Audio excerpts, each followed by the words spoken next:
Welcome to CRM Experts in Their Own Words on Forecasting Clouds. I'm Chris Buckles, Editor-in-Chief of Forecasting Clouds, and with me is Dennis Pombriant. Hey. Dennis is the big cheese at Beagle Research. The only cheese. The sole cheese. And he's also a regular kind of columnist, maybe an accidental columnist for CRM Buyer.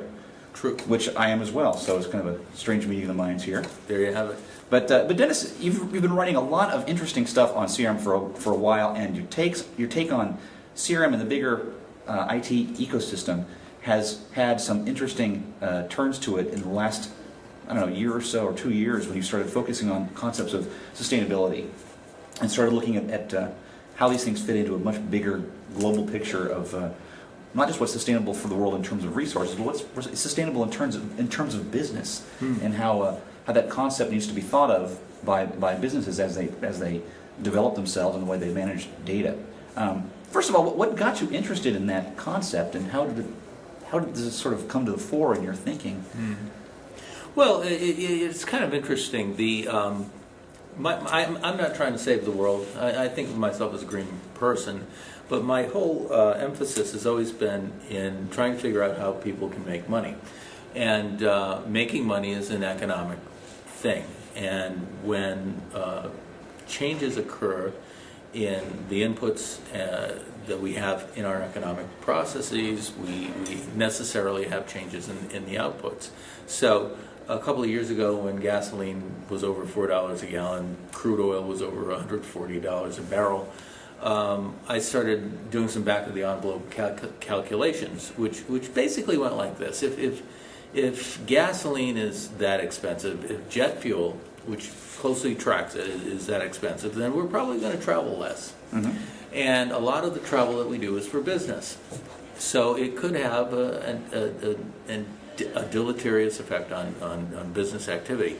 As it turns out, according to the U.S. Department of Transportation, in the 12 months that included the gasoline price spike, Americans drove 122 billion miles less. I don't know how many air miles they didn't log, but it's significant. And travel and things associated with travel are very, very, very important to doing business. Yeah. We do business face-to-face. We're face-to-face now. There's a cost associated with that. For instance, there's an organization, I think it's called the United States or the U.S.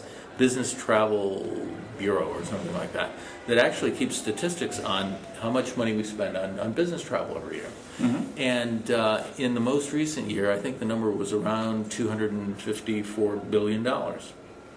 Very significant. So, long story short, when I start seeing numbers like that, and I see the cost of what used to be a commodity going very high, that commodity can't sustain itself in the economic processes. Yeah. So, if we're not going to be able to afford transportation at $4 a gallon or more, what do we do? And as it turns out, the software that you and I love, the industry that we're in, offers a lot of solutions. Mm-hmm. And you're not just talking about video conferencing and telepresence type applications. There's other things as well that are much more common and commonly used already that fit into that category, aren't there? Well, absolutely. Although, I wouldn't. When I talk about video presence, I'm not talking about a simple meeting, say, out on the internet between 3 or 4 people. Take a look at what's around us this week. We're at Dreamforce. There are 30,000 people who have traveled some distance to get here, who have gone to hotels and bought meals out, et cetera, et cetera. $254 billion a year, right? Mm-hmm. You can deploy web-based conferences today and reduce a lot of the need for that kind of travel. Now, I wouldn't say it's always as good doing something across the wires as it is doing something face-to-face, but you know what? If the choice is doing business or not doing business, I vote for doing business. Right.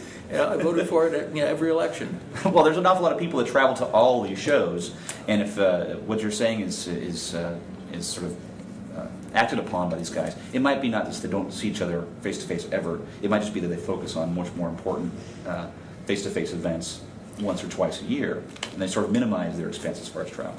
Precisely, and the flip side of it is that if you minimize your travel using some of these modern technologies, it's not necessarily a burden. The money you save could go into doing more, not fewer, conferences. And right. As a result, you could have better relationships with your customers, especially if you're recording those things and making them available out on the web or asynchronously as well. Yeah.